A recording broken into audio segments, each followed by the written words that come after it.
Good morning, everyone. I'm Dr. Raghulnadhan, currently working as a senior resident in the Department of Ophthalmology in Sri Lakshminarayan Institute of Medical Sciences, Kodappa, Pondicherry. At the onset, I would like to thank SLIMS and my colleagues for providing me an opportunity to present in front of this wonderful forum. So quickly moving to our topic. The topic for today is adenoviral conjunctivitis. So just going into the topic, just before going into the topic, I would like to discuss something in general about the viral conjunctivitis that are prevalent in our community. We'll also discuss various types of the viral conjunctivitis. We'll be discussing the various causes of adenoviral conjunctivitis and their various serotypes. And we'll also discuss in brief regarding the management of the condition. We do come across quite a complications post adenoviral infections, and we'll be going through them also. We'll also see in brief how to manage such complications. So quickly moving on to our topic, acute conjunctivitis in any form can be either due to a viral cause or a bacterial cause. Viral cause accounts to around 80% of the 80% of the time, which in other words, viral conjunctivitis is the most common type of acute conjunctivitis, while bacterial conjunctivitis just accounts for 20% of acute conjunctivitis. So among the viral conjunctivitis, most of the time, say 60 to 90% of the time, it could be due to an adenoviral cause. The rest, 1 to 4% can be due to a herpetic reason, and the rest can be due to other viral infections like any DNA or an RNA virus. So quickly moving on to what is an adenovirus. Adenovirus is nothing but an non-enveloped virus, which is icosahedral in shape, and it consists of a nucleocapsid. So adenovirus is a double-stranded DNA virus, and its incubation period ranges to around 5 to 8 days. The period of infectivity of an adenoviral conjunctivitis is around 14 days. So this is the rationale behind which the patient who are suffering from adenoviral conjunctivitis should avoid contact with other individuals for around a period of 2 weeks. The main thing we would like to focus upon is that most of the complications of adenoviral conjunctivitis occurs during the period of infectivity. As mentioned in this slide, some of the examples include focal keratitis, SPKs or superficial punctate keratitis, or conjunctivitis. However, the subepithelial infiltrates, which is a late complication of adenoviral conjunctivitis, usually start around day 2, and it may last even for months to years. So quickly moving on to the types of adenoviral conjunctivitis, we have the epidemic keratoconjunctivitis, we have the pharyngoconjunctival fever, and we have the acute follicular conjunctivitis. So epidemic keratoconjunctivitis or EKC is the most severe type of adenoviral conjunctivitis. So its serotypes include 8, 90, and 37, which belongs to species D.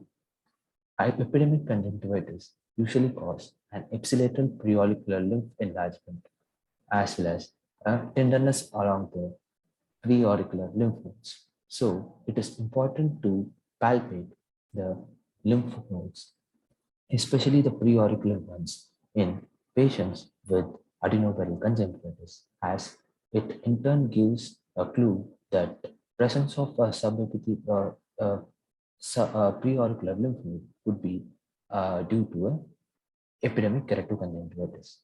So since EKC being the most severe type of epithelial adenoviral conjunctivitis, subepithelial infiltrates may or may not occur in such conditions.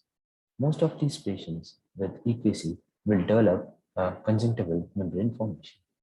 Moving on to the conjunctival fever, it is a milder form of adenoviral conjunctivitis and it occurs more frequently in school-going children. The serotypes include 3, 4, and 7. Conjunctival fever, as the name suggests, these patients, in addition to conjunctivitis, can have an associated pharyngitis as well as fever. So, asking for a history of fever and sore throat in a patient with acute red eye in the presence of these symptoms points towards a conjunctival fever. Subauricular, subpreauricular, and submandibular lymph enlargements are seen in 90% of the cases.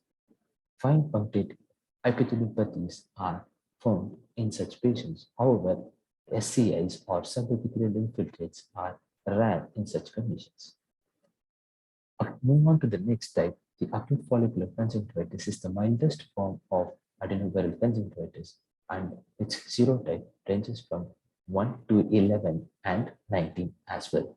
So, patients with acute follicular conjunctivitis usually have a mild follicular reaction kind of inflammation if we examine the palpebral part of the conjunctiva. However, some papillary changes tend to occur in such patients. So there can be a presence of a preauricular lymph node enlargement on the affected side of the eye in such patients. So quickly move on to how to differentiate between the various types of conjunctivitis. So bacterial conjunctivitis quietly involve both the eyes, while viral conjunctivitis usually involves one eye, then followed by the other eye later. However, allergic conjunctivitis, as the name suggests, is almost and always bilateral, symmetrical, and it occurs as a chronic condition.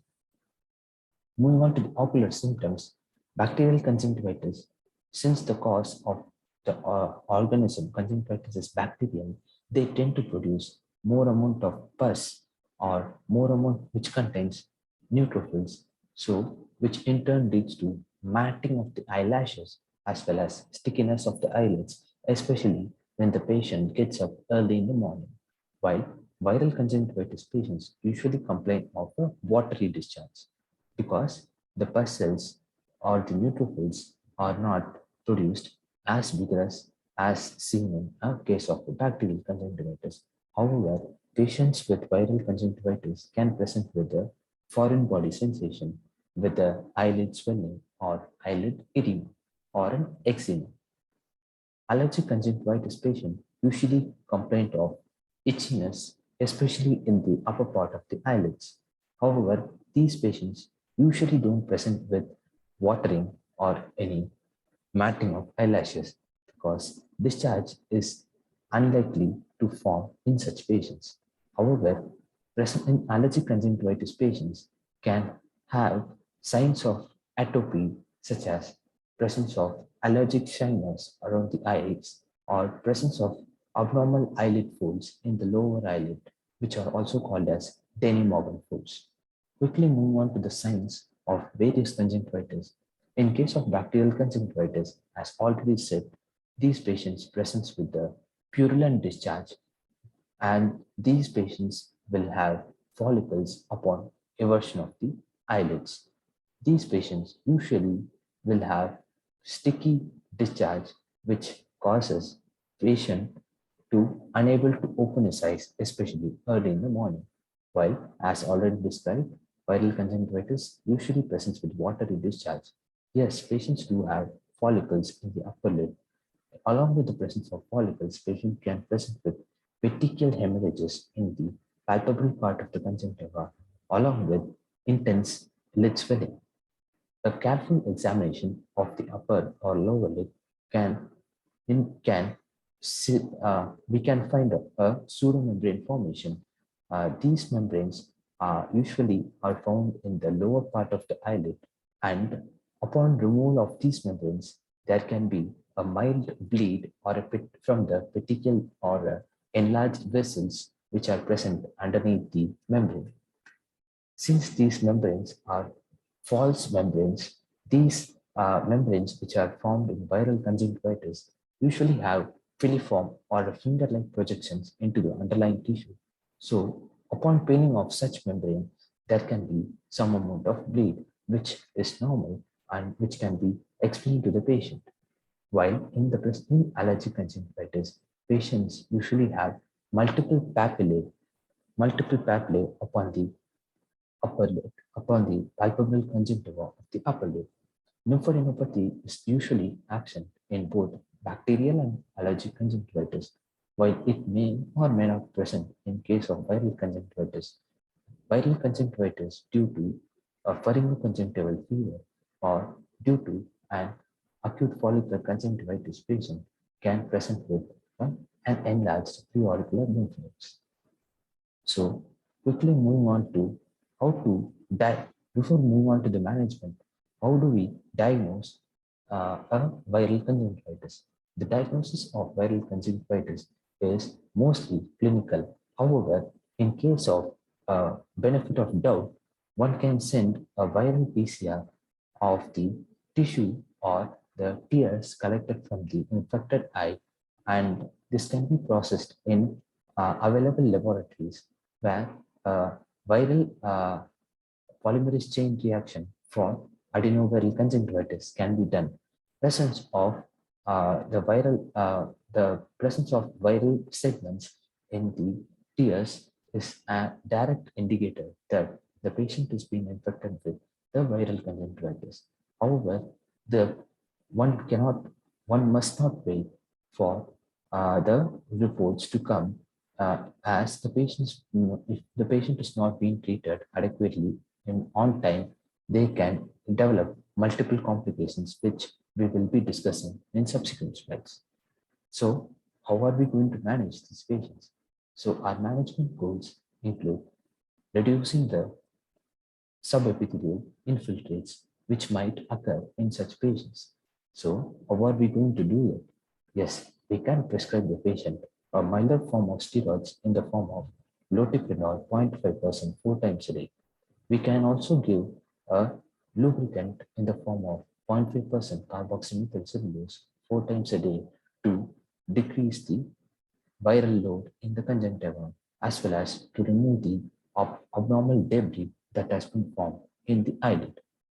Second goal of our management is to reduce the infiltrate as well as to prevent the recurrence of the subepithelial infiltrate, which can be done by giving the patient cyclosporin drops 0.05% twice a day. In addition to these, if the patient presents to you on day 1 of infection, you can give the patient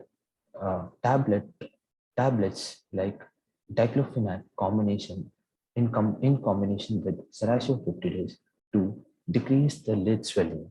And one must always advise the patients not to rub his eyes and not to touch his, not to share the fomites and not to touch the other eye with the same hand which has been used to rub or administer treatment for in the affected eye. One must take care of his fomites as fomite-induced transmissions are more common in case of viral conjunctivitis. One must always use a disposable tissue cloth to clean the eyelids and to throw it away after usage. The patient should also be advised not to share his medications as well as to use only one particular type of drop in the affected eye and not to use or share the same drop to another individual or to administer the same drop in the other eye if infected. So quickly move on to the complications of adenoviral conjunctivitis. Most common complication of adenoviral conjunctivitis is formation of a pseudomembrane as already described. Patients with adenoviral conjunctivitis can also develop a condition known as subepithelial infiltrates, which are nothing but infiltrates that form on the cornea, which leads to symptoms like blurring of vision and floaters. Along with the adenoviral conjunctivitis, one may also have a superadded bacterial infection presenting in the form of a bacterial conjunctivitis. Patients with adenoviral conjunctivitis can develop dry eye, as theories suggest that the adenovirus, which invades the conjunctiva, damages the goblet cells and decreases the mucus production. Adenoviral conjunctivitis patients can also develop dry eye due to punctal involvement, as the adenoviral particles are form or tend to invade the punctal epithelial cells and cause stenosis of the punctal regions. Patients with adenoviral conjunctivitis on the long run may also develop similar flaw, which is nothing but fusion of the bulbar and the palpebral conjunctiva. This occurs due to vigorous and severe inflammation that can be induced by the adenoviral particles. So quickly move on to what are the subepithelial infiltrates which form in patients with adenoviral conjunctivitis. These are nothing but in delayed hypersensitivity reaction or a type 4 hypersensitivity reaction that has been formed against the adenoviral particles. And these epithelial infiltrates usually deposit or gets distributed all through the cornea. They usually remain as subepithelial infiltrates, but they can also involve the anterior part of the stroma. So what are the cause of a subepithelial infiltrate? So a large course epithelial infiltrate usually lasts 7 to 10 days after the onset of adenoviral conjunctivitis, while after approximately 2 weeks after the onset of the infection, these epithelial infiltrates can be replaced by focal subepithelial infiltrates. These subepithelial infiltrates usually grows in intensity and it usually remains the same or may progress during the third and fourth week of the adenoviral infections. So, what are the differentials for for a subepithelial infiltrate? We have a sub Thigissen's superficial punctate keratitis, and we also have the microsporidosis. We'll see how to differentiate between each one of them. So, the subepithelial infiltrate patients usually have an history of presenting or preceding conjunctivitis, while Thigissen's SPKs or superficial punctate keratitis patients usually don't have any such history. However, a mild conjunctival congestion or conjunctival redness can occur in patients with microsporidiosis. Age, move on to the age. SCIs can occur in any age of individuals, while Thigissen's particularly occurs at a 30 to 40 age group. However, microsporidiosis can occur in any age group. Moving on to the location of the infiltrates, the subepithelial infiltrates can be found all through the cornea. However, they restrict themselves to the subepithelial level and they can invade the anterior part of the stroma. However, Thigissen's superficial punctate keratitis usually are located in the center of the cornea. They are elevated lesions, breadcrumb-like appearance, and they always remain at the level of the epithelial. While in microsporidiosis, they classically have a stuck-on appearance on the epithelial level. So margins, moving on to the margins, the active subepithelial infiltrates usually have a fuzzy margin as seen in this image, while Thigissen's SPKs usually are well defined. Their borders can be exactly mirrored. Microsporidiosis lesions can also be are also well defined and can be mirrored. These the SPKs which are found on both the Thigissen's as well as in microsporidiosis usually takes up fluorescent stain, while subepithelial infiltrates takes up stain only in the presence of an activity. So, what are the stagings of subepithelial infiltrates? We have 0 to 5 stages of subepithelial infiltrates. So, stage 0 includes minute punctate opacities at the level of subepithelium, at the level of the corneal epithelium. So, in stage 1, we do have these fine punctate epithelial keratitis, which is which is mostly confined to the anterior part of the cornea. While in stage 2, these fine punctate epithelial keratitis becomes coarse when compared to stage 1.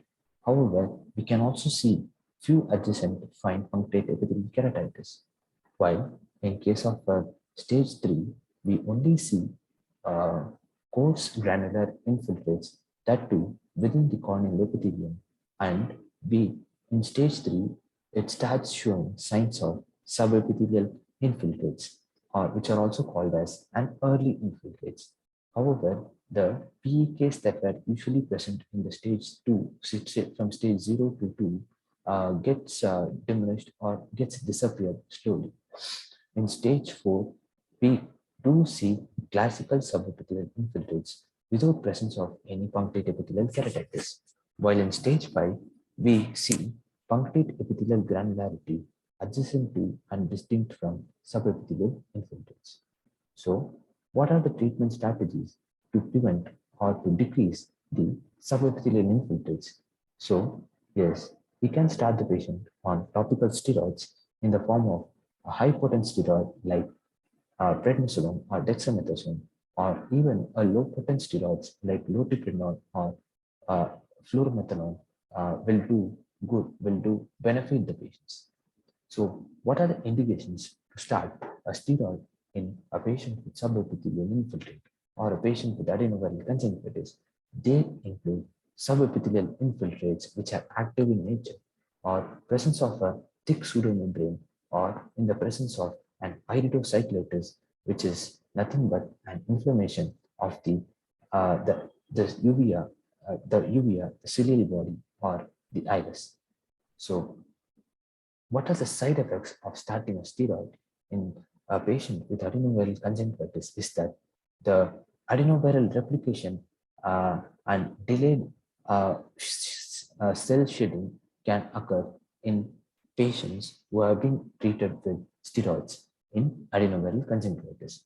So chronic use of corticosteroids has increased risk of the patient developing steroid-induced glaucoma or a steroid-induced posterior subcapsular cataract.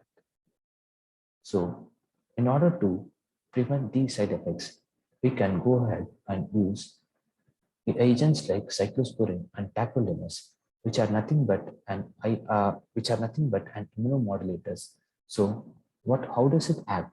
So, basically, these cyclosporine and tacrolimus they bind to the immunophilin and acts by inhibiting calcineurin and limits the transduction of the signals that carry information from the cell membrane to the nucleus with aim of stimulating interleukin 2 synthesis and thereby inhibiting the lymphocytes T and B activation. So these agents are also called as calcineurin inhibitors. The mechanism of tacrolimus is all near similar to the action of cyclosporine.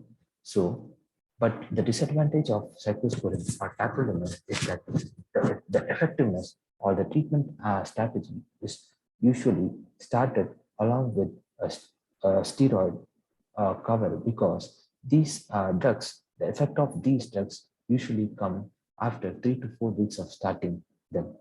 So it is better to start the patient with a topical steroid along with a cyclosporine or a tacrolimus and later on gradually decreasing the dose of the topical steroids that we are giving to the patient. So what are the role of immunosuppressants in a patient with adenoviral conjunctivitis? So there have been studies which have been published in the British Medical Journal. So British Medical Journal, which states that a 6 monthly combined therapy with corticosteroids and 0.05% of cyclosporine can persistently increase visual acuity in such patients with complete resolution of corneal opacities that have occurred due to development of subepithelial infiltrates in 92.8% of the patient.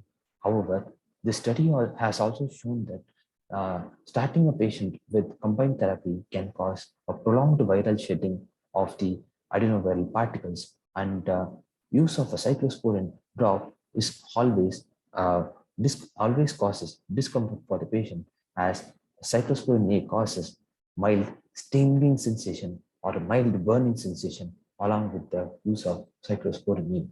So, what are the other methods of preventing subepithelial infiltrates? Yes, we can use povidone iodine drops in the form of various concentration like 1%, 0.5%, or 0.05%. So, how does povidone iodine act is that the iodine particles that gets released from the drop causes oxidation of the pathogen nucleotides, amino acids, and proteins which are present in the viral particles, and it damages the cellular mechanism within the virus. The topical antivirals in the form of ganciclovir, in the form of acyclovir, or flucytidine can be used in patients who develop subepithelial infiltrates or who are prone to develop subepithelial infiltrates. And there are multiple studies which states that starting an antiviral in such patients can cause diminution or it prevents the recurrence of subepithelial infiltrates, and it can sometimes prevent the occurrence of a subepithelial infiltrate. So how does a ganciclovir or a acyclovir act is that these are nothing but synthetic nucleoside analog of 2-deoxyguanosine.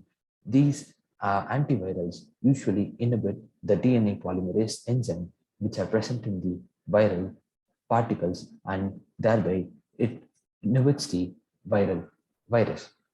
These ganciclovir and acyclovir antivirals are usually virustatic, but they actually don't kill the viruses. The ganciclovir usually comes in the form of 0.15%. It is available as Brisson gel and can be given 5 times a day for 7 days and 2 times a day for 1 week. However, acyclovir is available in the form of 1% ointment, and it is known that ganciclovir causes less epithelial toxicity than acyclovir. So it is better to use a less epithelial toxic drug like ganciclovir instead of administering the patient acyclovir or 5-flucytidine. So moving on to the role of povidone iodine, as already described, povidone iodine has only therapeutic effect in case of acute viral conjunctivitis. However, in chronic cases, administration of povidone iodine doesn't have any role in preventing the subepithelial infiltrates. Now, moving on to the role of topical antivirals like acyclovir, ganciclovir, or 5-flucytidine. The use of topical antivirals has in chronic conjunctivitis has no role in preventing the occurrence of subepithelial infiltrates. However, its role has been proven efficacious in preventing subepithelial infiltrates in cases of acute viral conjunctivitis. So there are a number of studies which states that starting a patient with 0.15% ganciclovir significantly reduces the duration of the disease, as these are virostatic, thereby decreasing the viral load in the conjunctiva, and this in turn prevents and decreases the incidence of subepithelial infiltrates. So, moving on to the pseudomembranes that we have already described. So, how do we manage formation of pseudomembrane in a patient with acute adenoviral conjunctivitis? So, one must always ensure that patient doesn't develop pseudomembrane. One must always avert the lower lid to examine the lid properly in a slit lamp to rule out any formation of a pseudomembrane. Presence of a pseudomembrane is an hindrance factor as it does not allow any drops or the treatment to work for. These pseudomembranes act as a nidus where these pseudomembranes can allow growth of bacterial organisms, as well as these pseudomembranes can also harbors n number of viral particles. So if the patient doesn't have a pseudomembrane, well and good, you treat the patient with a palliative therapy as already described. However, in the presence of a pseudomembrane, remove the pseudomembrane using a cotton tip applicator as much as possible. If the patient bleeds, give the patient good advice and tell the patient that bleeding is a good sign and patient won't uh, patient won't progress further due to bleeding. So you must always explain the patient that bleeding is just a minor complication and it will stop on its own. So after removing the pseudomembrane, so one must always start the patient with a potent topical steroid in the form of uh, uh, lotiprenol or prednisolone or dexamethasone, at least for a week. However, these steroids must be given in tapering doses because giving the patient a long dose of steroid for multiple weeks can cause steroid-induced glaucoma and posterior subcapsular cataract. So one must always keep in mind that whenever you are treating the patient with a topical steroid, you must always check the intraocular pressures and using a non-contact tonometer. And you must always look for any cataract changes. So if the patient develops a subepithelial infiltrate while treating the pseudomembrane, you must always continue the topical steroid for some more weeks before tapering it initially. However, if the patient is doing fine, you can just continue the palliative treatment. So that's it, guys. So I hope you found the class useful. You can kindly email your queries at raghulnadhan@yahoo.com. You have been a great audience. Thank you so much for your kind attention. We'll call it off a day.